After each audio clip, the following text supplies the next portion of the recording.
Graça e paz do Senhor Jesus Cristo, irmãos. Gostaria de agradecer imensamente meu coração, na realidade, nessa manhã está cheio de gratidão. Agradecer a Deus imensamente pela oportunidade de estar aqui com os irmãos. Agradecer também pela dádiva de poder cantar essas canções com os irmãos. Me trouxe lembranças muito boas da época de minha mocidade, né? E foi muito bom participar desse tempo junto com os irmãos. Tenho certeza que Deus também se agradou daquilo que temos feito até aqui.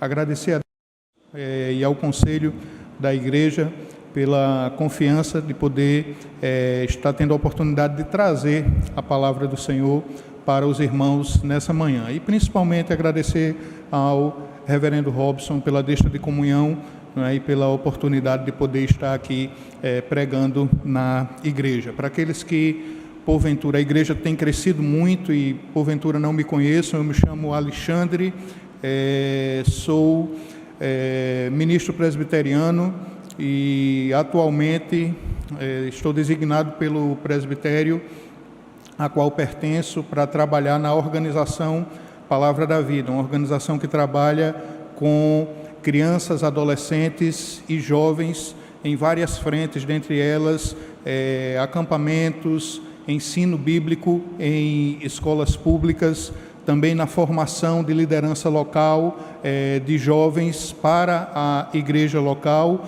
e formação teológica para pessoas que almejam o ministério. Atualmente sou professor no nosso Instituto Bíblico, bem como também nos cursos de treinamento de líderes, né? E desde o início dessa nova passagem nossa pela Palavra da Vida, desde o ano de 2016, a Igreja Presbiteriana de Tambaú tem participado, né, da nossa manutenção, tem nos ajudado a estar neste campo, e também esse também é um dos grandes motivos de gratidão para que nós possamos estar aqui nessa manhã. Também agradecemos a Deus, a você que porventura está nos assistindo através agora das transmissões. Queria pedir que os irmãos possam abrir as suas Bíblias na segunda epístola de Timóteo,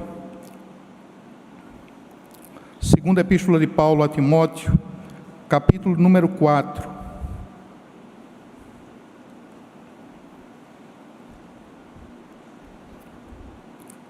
E antes de fazermos a leitura da passagem selecionada, eu queria dizer para os irmãos que a pessoa só erra comigo uma vez. Calma, queridos, eu vou colocar isso dentro do contexto, tá certo? Não sei se você já teve a oportunidade de ouvir essa frase, ou se já teve a oportunidade de, em algum momento, de ira pecaminosa, desferir essa pérola, né? Geralmente, quando irados, nós não pensamos naquilo que dizemos. O versículo que nós vamos ter a oportunidade de ler agora nos remete a todo um contexto onde, em um determinado momento, o apóstolo Paulo, ainda que não tenha dito essas palavras, se comportou dessa forma. O caminho que trilharemos nessa manhã para compreender dentro de que contexto essa atitude de Paulo poderia ser expressada através dessa frase, a pessoa só erra comigo uma vez, nos fará lembrar de algo que acontece na vida do apóstolo Paulo e também na vida de outras pessoas que são citadas nessa passagem ou que diretamente se relacionam com essa passagem. Eu gostaria de, nessa manhã, conversar com você a respeito da graça que age na reconciliação. 2 Timóteo, capítulo 4, versículo 11, como está projetado para você, e você também já pode estar com sua Bíblia aberta nessa passagem, diz o seguinte: somente Lucas está comigo. Toma contigo Marcos e traze-o, pois me é útil para o ministério. Queridos, falar da graça que restaura relacionamentos em uma passagem como essa é lembrar que as 3 personagens citadas nessa passagem, elas experimentaram vividamente do que é ser útil para o ministério, não só de outras pessoas, mas principalmente para o ministério um do outro. Falar dessa passagem nos levará a um evento que acontece na vida de Paulo e que foi registrado por um dos personagens que está citado aí. E esse evento, ele acontece em Atos capítulo 15, versículos de 37 a 40.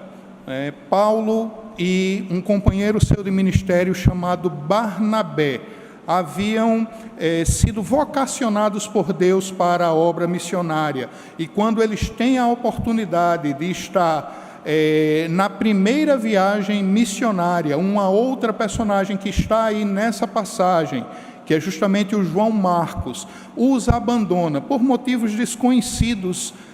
O texto não explica, a narrativa de Atos, que Lucas nos dá em Atos, não explica o contexto em que isso acontece, mas sabemos que ele abandona a Barnabé e a Paulo. Nós veremos que, por mais marcante que esse desentendimento que acontece, quando por ocasião da segunda viagem missionária, Barnabé novamente quer levar João Marcos, e Paulo chega à conclusão de que isso não é conveniente, não parece seguro.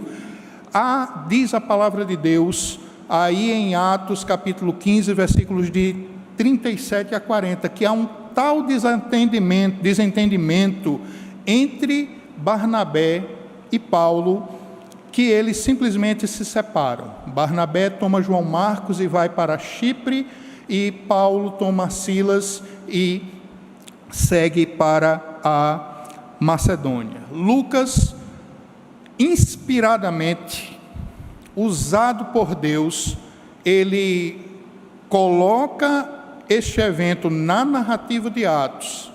E agora, quando apenas ele está junto de Paulo nos últimos anos da sua vida, ele tem a oportunidade de ver, a partir do próprio Paulo, o desejo de Deus, inspiradamente o usando para falar de uma graça que age na reconciliação. Finalmente, na trilha daquilo que estamos expondo, nós vamos refletir sobre como, diante da imaturidade inconsequente de João Marcos, a dureza intolerante, tanto de Barnabé como também de Paulo, e uma obstinação incoerente por parte do chamado apóstolo aos gentios, ou seja, o apóstolo Paulo, que é quem escreve esta carta a Timóteo, o Senhor cumpre os seus propósitos soberanos. E tenha isso em mente, querido, tenha isso vividamente na sua memória, nas suas reflexões nessa manhã. O Senhor cumprirá seus propósitos soberanos em nós, através de nós e apesar de nós. Em última análise, a obra missionária ela não acontece por nossa causa, nem diz respeito a nós, mas ela acontece em função da glória de Deus, que usa muitas vezes nossas fragilidades e incoerências para ecoar, até mesmo por nossas teimosias, a oferta do perdão de um Deus que graciosamente age na reconciliação. É sobre isso que eu quero conversar com você nessa manhã, sobre a graça que age na reconciliação, te convidando a refletir sobre essa graça e pedindo que o Senhor nos ajude a sermos cooperadores de Deus, úteis no seu ministério. Baixe sua cabeça, feche seus olhos. Eu gostaria de orar por você e com você nessa manhã.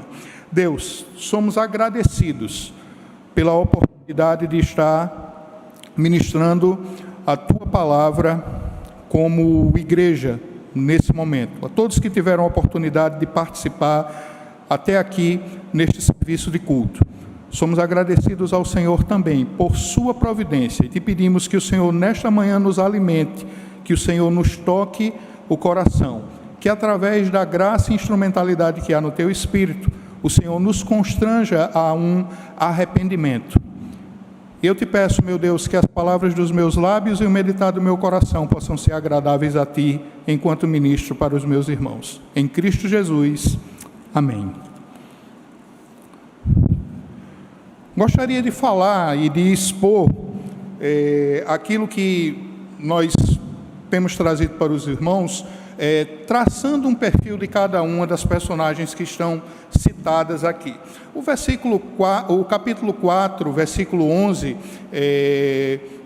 em que essa passagem e essa reflexão estão inseridos, ele, de uma maneira mais panorâmica, inicia com Paulo orientando Timóteo a pregar em todo o tempo, como você vê aí no versículo número 2, versículo número 3, pregar a todas as pessoas, e o versículo 4 e 5, pregar até o fim. Em seguida, na sequência, Paulo tem a oportunidade de prever, antever o seu martírio. É nessa ocasião e nesse contexto que ele diz: combati o bom combate, completei a carreira e guardei a fé. O apóstolo vai dizer também que vários dos seus cooperadores já não estavam mais com ele, porque haviam sido designados para cuidar do rebanho de Deus nas distintas províncias em que a igreja estava localizado. Nós também temos a referência a um antigo cooperador que não está mais com ele. A palavra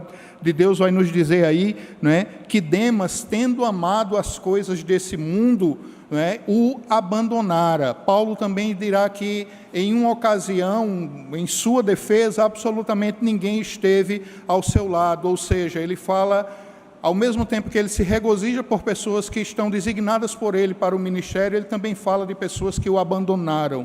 Então, o sentimento do apóstolo, o coração do apóstolo está fervilhando de emoções contrastantes, as mais distintas possíveis. E em um determinado momento, ele vai dizer aqui, que apenas Lucas está com ele, somente Lucas está comigo.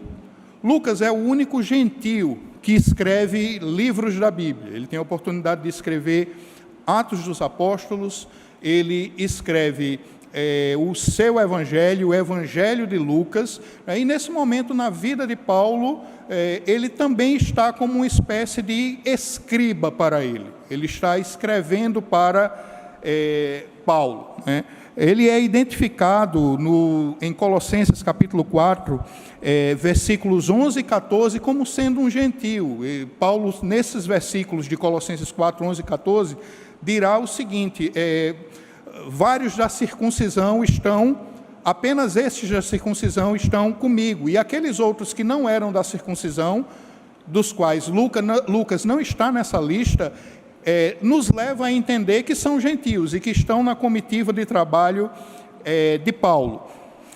Sendo gentio, ele escreve o seu evangelho para uma audiência gentílica.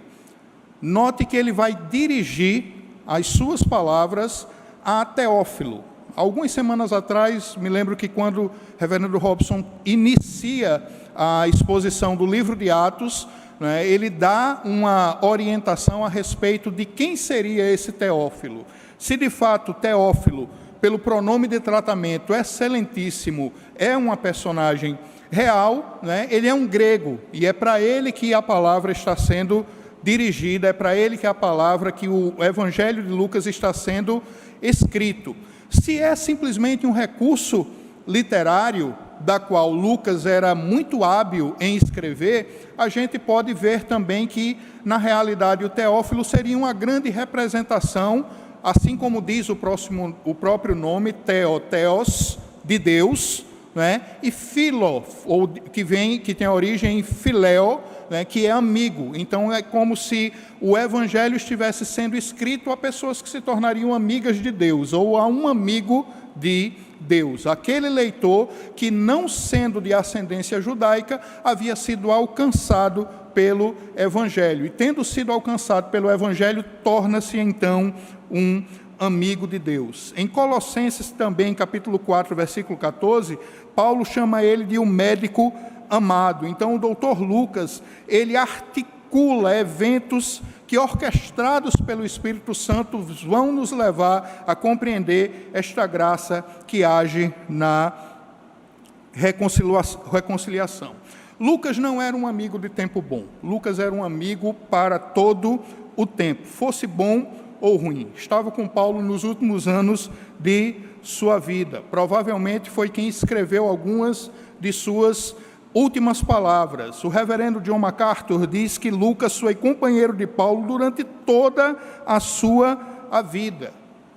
Amigo de dias difíceis, como dos eventos acontecidos na Macedônia, até o seu martírio, não é, e estágio final em Roma. Os pais da igreja, Eusébio de Cesareia e Jerônimo, o identificam como sendo de Antioquia, o que faz com que ele esteja inserido em um contexto da qual ele conhece bem todos os eventos que se desenrolaram na vida de Paulo. Eu peço que você, que já esteve ou está ainda com a sua Bíblia aberta em Atos capítulo número 15, possa abri-la agora também em Atos capítulo número 13, os primeiros 3 versículos do livro de Atos, no capítulo número 13, vai dizer assim. Como mencionamos agora, não é? Lucas, ele é natural de Antioquia. E ao escrever Atos, e especificamente eventos que estão acontecendo na igreja de Antioquia, ele diz o seguinte: havia na igreja de Antioquia profetas e mestres, Barnabé, Simeão, por sobrenome Níger, Lúcio de Cirene, Manaém, Colasso de Herodes, o tetrarca, e Saulo. E servindo eles e jejuando, disse o Espírito Santo: separai-me agora Barnabé e Saulo para a obra que os tenho chamado. Então, jejuando e orando, e impondo sobre eles as mãos, os despediram. Sendo então de Antioquia esses eventos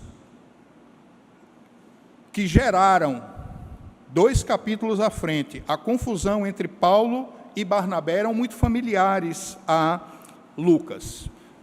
Uma segunda personagem que não está em 2 Timóteo, capítulo número 4, versículo 11, está diretamente ligada ao que acontece nesse pedido de Paulo para que Timóteo, ao vir vê-lo, trouxesse agora a João Marcos. Barnabé, ele, assim como Lucas, ele é o amigo útil. Nós poderíamos dizer que Barnabé, ele é o consolador útil. Barnabé era um homem natural de Chipre, era um levita. Seu nome, na realidade, significa José.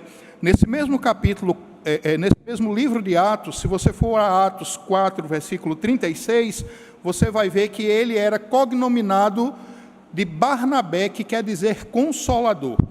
Então, o seu nome original era José, né? E o seu nome, vamos dizer assim, o apelido entre a comunidade apostólica era Barnabé. Me lembro até de uma música que nós cantávamos no passado, não sei se, né? Depois que a gente passa dos 40 anos, a gente começa a lembrar de muitas coisas do passado, né?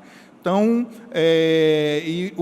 a música falava um pouco da vida de Barnabé, ele dizia, era seu nome Barnabé, natural de Chipre, também chamado de José das Consolações. Barnabé era um homem santo, queridos, generoso, vendeu uma propriedade para amparar os convertidos que ficaram em Jerusalém após a descida do Espírito Santo no dia de Pentecostes. Isso está lá em Atos 4, 37. Ele foi aquele que aproximou Paulo dos apóstolos em Jerusalém. Você vai ver isso aí em Atos capítulo 9, versículos 26 e 27. Primeiro contato que Paulo teve diretamente com a igreja, sem ser para matar ninguém ou para autorizar a morte de ninguém, é justamente com Ananias. Ananias recebe uma visão do Senhor, e nessa visão do Senhor é dito que ele vai ver a Paulo, que estava na rua direita, em Damasco. Ananias se assusta e diz: Senhor, não sei, parece... Esse homem, tem fama de ser matador de crente, ele tem fama de ser matador de... Ele tem feito muitos males à igreja. O senhor tem certeza mesmo que é isso que o Senhor quer que eu faça? E o Senhor diz a Ananias, vá, porque eu vou mostrar para esse nome o quanto importa ele sofrer pelo meu nome entre reis e poderosos desta terra. Ananias vai lá, ora por Saulo, as escamas caem dos seus olhos, ele volta a enxergar, e a partir daí começa a caminhada de Saulo com a igreja. Quando Saulo chega em Jerusalém, depois de uns anos aprendendo com a comunidade dos discípulos ali em Damasco, o pessoal está desconfiado, está com medo, está com receio, porque não sabia se realmente ele era um cristão ou não. E quem é que vai abordar a Saulo, e vai apresentá-lo aos discípulos? É Barnabé. Barnabé, ele se aproxima de Paulo, ele faz esta ponte entre Paulo e os irmãos da comunidade apostólica. Barnabé também, ele era primo de João Marcos. Colossenses capítulo 4, versículo 10 diz isso. E por ser um encorajador, quando João Marcos passa pela situação do conflito entre Paulo e Barnabé, Barnabé fica do lado dele. Tratava-se de um jovem imaturo, um jovem que estava auxiliando a eles ali, que não aguentou as muitas pressões que a primeira viagem missionária havia trazido.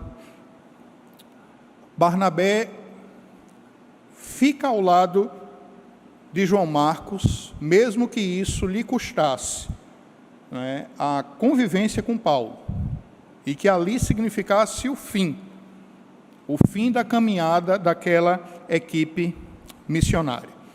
Assim como nós vemos que Lucas é um amigo útil, que Barnabé é um consolador útil, Paulo, ele é uma testemunha útil do perdão. Paulo chega então ao 4º capítulo dessa epístola a Timóteo, orientando seu filho na fé, como nós já mencionamos aqui, prevendo o seu martírio, com marcas no corpo e marcas na alma. Não é fácil ser abandonado. Nós sabemos o quanto dói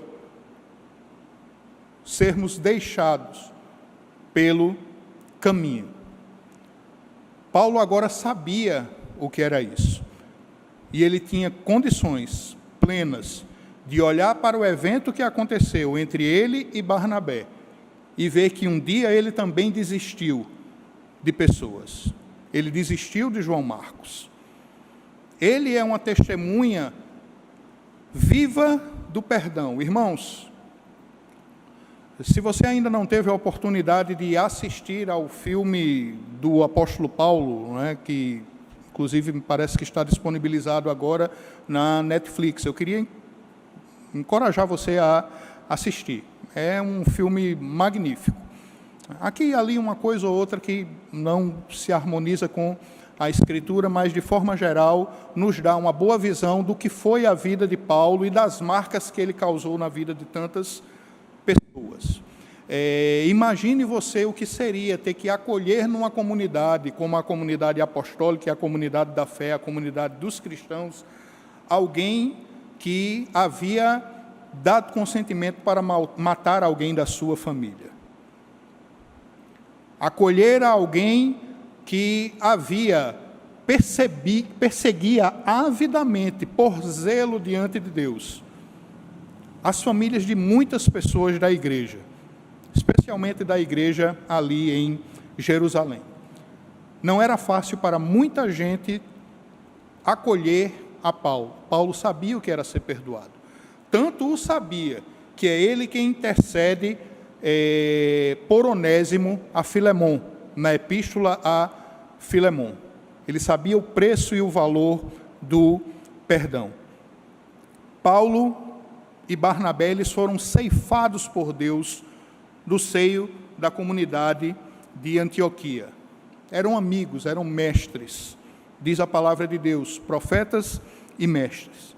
Estavam servindo e vivendo para edificar a igreja do Senhor, com seus dons.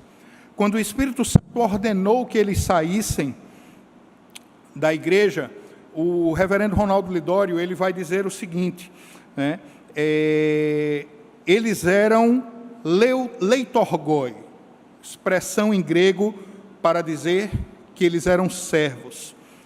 Eles estavam leitorgonion, ou seja, estavam servindo, e por consequência eles eram leiturgos, de onde deriva a nossa palavra liturgia. Aos presbíteros da igreja, aos irmãos que tomam parte na ministração aqui no louvor, quando participamos da liturgia, esse lugar não nos é, quando pregamos a palavra, esse lugar não nos é um lugar de honra, mas é um lugar de serviço. É um lugar de adoração, de prestação de serviços a outrem. O reverendo Hermes Maia, um dos grandes historiadores da Igreja Presbiteriana do Brasil, dirá que o leiturgo, ou liturgo, ele era conhecido como um servidor público, alguém que servia a outros, na edificação de outros. Focado na sua missão e na sua vocação, Paulo saiu de onde deveria estar. Ele deixou de servir, por exemplo, na formação de um jovem com pouca maturidade. Ele estava tão focado na agenda da missão que ele não achou prudente levar João Marcos. João Marcos seria uma espécie de peso perigoso de se levar. Em Atos 15:38, diz a palavra de Deus, mas Paulo não achava prudente levá-lo, pois ele, abandonando-os na Panfilha, não permanecera com eles no trabalho. Paulo desistiu de João Marcos. Barnabé não. Paulo conhecia bem o significado de ser perdoado. E agora, no final da sua vida, em 2 Timóteo, capítulo número 4, ele tem condições de rever aquela atitude e de dizer a Lucas, escreva para Timóteo, traga-me Marcos, porque ele me é útil para o ministério. O ministério de Paulo agora necessitava de João Marcos, e ele e Lucas estariam com ele até o final. João Marcos é o evangelista Marcos. Ele é o servo útil, assim como Lucas é o amigo útil, Barnabé é o consolador útil e Paulo a testemunha do perdão útil. João Marcos, ele é o servo útil. Ele é o evangelista que escreve, retrata Jesus Cristo como sendo servo sofredor. Então, ele aprendeu no serviço a outras pessoas o valor de ser leiturgo, de ser servo dos irmãos. Era filho de uma mulher chamada Maria, isso está lá em Atos, capítulo 4, versículos 11 e 12. E na sua casa, na casa desta irmã Maria, a comunidade dos discípulos, nos dias de perseguição, ela se reunia. Ali era um lugar de refúgio, de esconderijo, para que eles pudessem orar e interceder pela igreja. Pedro, o apóstolo Pedro, vai chamar Marcos de filho na fé. Se você for ver 1 Pedro, capítulo 5, versículo 13, é dessa maneira que ele o descreve. Marcos teve Pedro como sendo a sua principal fonte de informação para escrever o seu evangelho. Existem detalhes no evangelho de Marcos que somente uma testemunha ocular poderia dizer e dar aqueles detalhes. E essa testemunha ocular definitivamente não era Marcos, porque Marcos, ele era muito novo e ele não estava acompanhando Jesus em todas as suas caminhadas. Então, como é que ele tem essas informações? É através de Pedro. Pedro que estava mais próximo a ele. Um dos pais da igreja, chamado Papias, chama o evangelho de Marcos de evangelho de Pedro, porque justamente Pedro é o grande redator das informações, é o grande informante dos dados que estão ali. E Marcos é o redator. Outros pais da igreja, como Irineu, Clemente de Alexandria, Orígenes, citam a influência de Pedro sobre a vida de Marcos. Então, a tradição histórica da igreja fala dessa relação. As evidências que tem a Pedro como testemunha ocular das ações de Jesus são muitas, sem falar em diálogos que somente uma testemunha ocular poderia escrever aquilo ali, e como nós já dissemos, não seria João Marcos. Barnabé, Paulo e Pedro tiveram Marcos como um dos auxiliares para o ministério.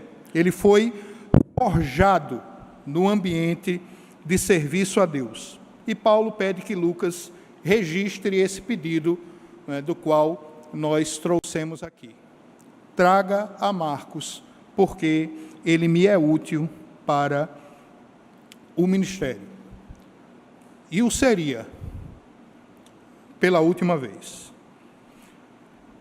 Queridos, nós concluímos essa reflexão, essa mensagem,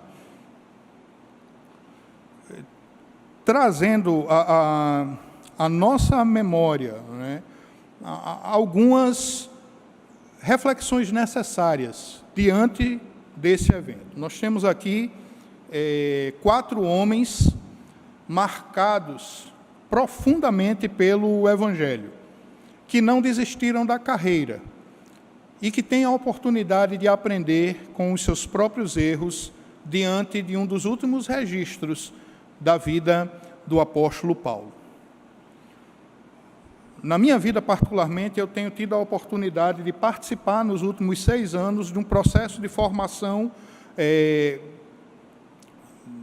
de servos, de pessoas que estarão servindo na igreja local, pelo fato de trabalhar em seminário. E o processo de forjar cristãos para o ministério, ele está baseado em um tripé que envolve a experiência da vocação, o discipulado e formação do caráter do cristão, né, e também a identificação, através, muitas vezes, de crises que acontecem nesse processo de formação. Nisso, nós podemos lembrar o que diz 1 Coríntios, capítulo 3, versículos 6 e 7. Eu plantei, Apolo regou, mas Deus é quem fez crescer. De modo que nem quem planta, nem quem rega são alguma coisa, mas unicamente Deus que efetua o crescimento. Diante disso, irmãos, pessoas à nossa volta, aqui e ali, elas poderão, e muito provavelmente, assim como eu e você, irão escorregar. Mas quem trata e dá o crescimento a cada um de nós, em todo esse processo, é Deus. É Ele quem faz com que aquilo que foi semeado e trabalhado em meio a circunstâncias diversas, venha a ter crescimento. Equipar cristãos para o ministério vai exigir tempo, paciência, encorajamento, assim como era o nome que caracterizava o ministério de Barnabé, o encorajador. Essa era a experiência de Barnabé, que não desistiu de João Marcos. Ele propôs seguir caminhando com ele, mesmo diante de uma experiência frustrada. O que aconteceu com Barnabé, Paulo e João Marcos, doeu em João Marcos também. Não é que simplesmente ele foi embora e deu as costas e foi viver de boa e depois tentou aventurar de novo. Não, isso certamente marcou a vida de João Marcos. É preciso, queridos, assim como está dito aqui na passagem, e nós podemos ver por todas as evidências que foram lançadas aqui, que, por vezes, se faz necessário que nós revisemos as nossas relações e confiemos de que Deus graciosamente age em um processo de reconciliação. É preciso ter a humildade de reconhecer que Deus não trata com todos da mesma forma. E ainda bem que Ele não faz isso. Ainda bem que Ele trata cada um de acordo com as nossas particularidades. Ninguém melhor do que o oleiro para conhecer o vaso que Ele criou, que Ele forjou, que Ele formou. Essa foi a experiência de Paulo no final da sua vida. Ele soube dar a honra devida e o valor de João Marcos. E não foi ali, naquele momento, em que pediu para Lucas escrever o que Lucas escreveu. Não, lá em Colossenses, ele já recomendava Marcos para os irmãos da igreja em Colossos. Isso acontece no decorrer da vida deles. A reconciliação já era um fato aqui, mas se fazia necessário que isso ficasse registrado. E para a glória de Deus, nós podemos ver que esse registro é importante e deve nos tocar o coração, para que nós abramos o nosso coração, abramos este nosso coração para a reconciliação. Nós temos algumas lições a aprender, e essas lições, elas visam nos conduzir a Cristo. Toma contigo Marcos e traze-o, pois me é útil para o ministério.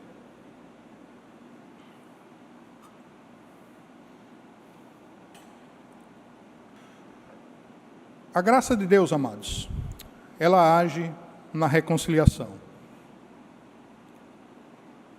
E de todas as coisas que foram faladas aqui na manhã, eu queria lhe dizer que, assim como esses 4 personagens aqui foram mencionados como úteis ao ministério, eu queria dizer que você é útil para o ministério. Eu não sei em que fase de sua vida você está na relação ministerial, no serviço a Deus. Mas todo cristão, ele é um vocacionado para atuar em distintas áreas, em diferentes frentes. Você é útil para o ministério. É necessário também que venhamos a aprender, com tudo aquilo que viemos a ouvir aqui, que quando nós damos valor a pessoas, nós valorizamos a nossa relação com Deus, porque pessoas são feitas imagem e semelhança de Deus. Então, as pessoas podem não ser a causa de um ministério acontecer, mas sem elas, nenhum ministério acontece, porque Deus escolheu ministrar ao perdido através de pessoas. Essa honra, anjos queriam ter, mas Deus deu a homens. Por isso que eu e você, nós somos úteis ao ministério. Quando nós aprendemos a colocar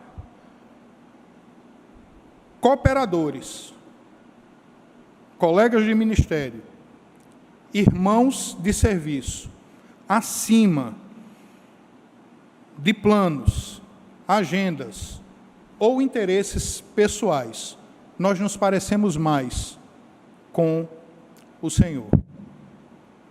Há um missionário que viveu e morreu de uma forma impactante.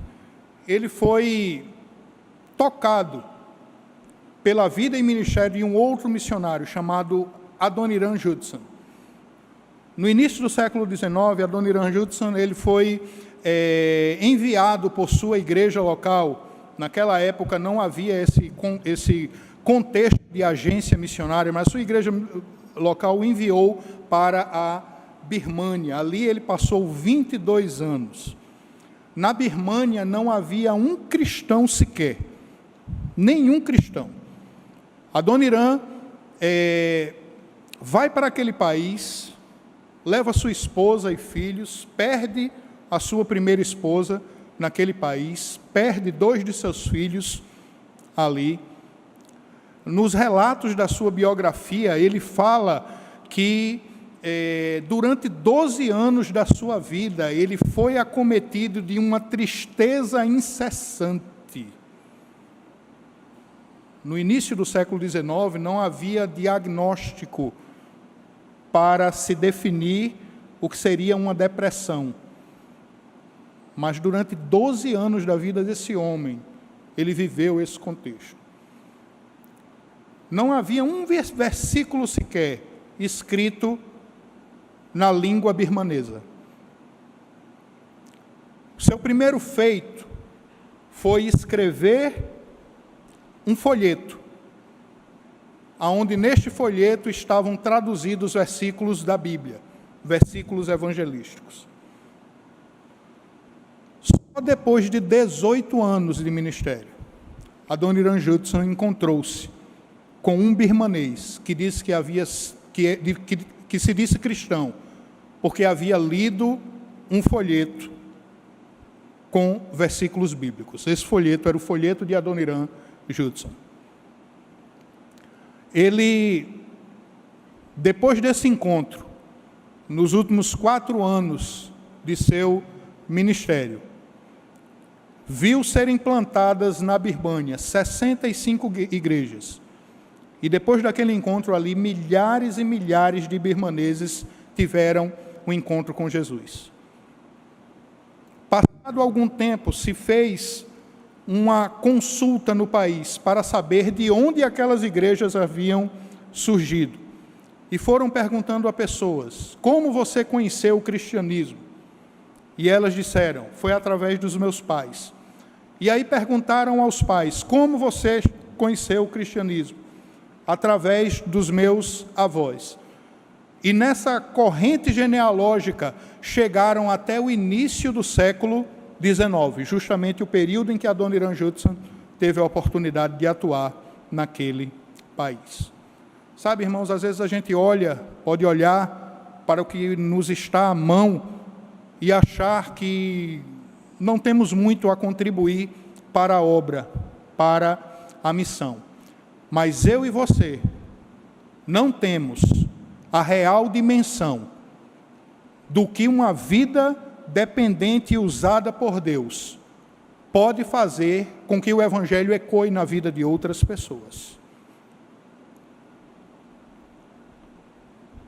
Sim, você é útil para o ministério.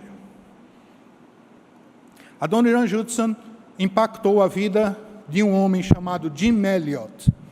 E se você gosta de histórias biográficas, eu queria convidar você a assistir um filme chamado Terra Selvagem. É a história dos mártires do Equador. Os 5 missionários que foram martirizados pela tribo Auca, os Aucas. Ali, dentre eles, estava Jim Elliot. Jim Elliot tem uma frase que é emblemática. Quem estuda missões, certamente já foi impactado por essa frase. E essa frase de Jim Elliot diz o seguinte: não é tolo aquele que abre mão do que não pode reter, para ganhar o que não pode perder. Eu vou repetir, porque é um trocadilho. Não é tolo aquele que abre mão do que não pode reter. O que é que eu e você não podemos reter?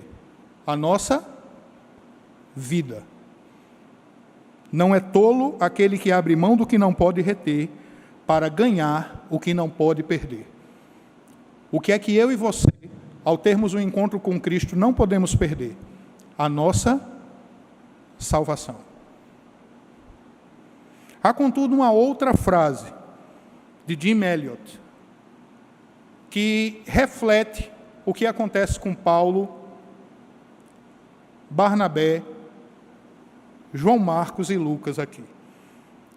E Jim Elliot diz o seguinte: Viva de tal forma que, ao chegar o dia da sua morte, nada mais você tem a fazer a não ser morrer. Contas acertadas, queridos. Perdão liberado, vivido, vivenciado.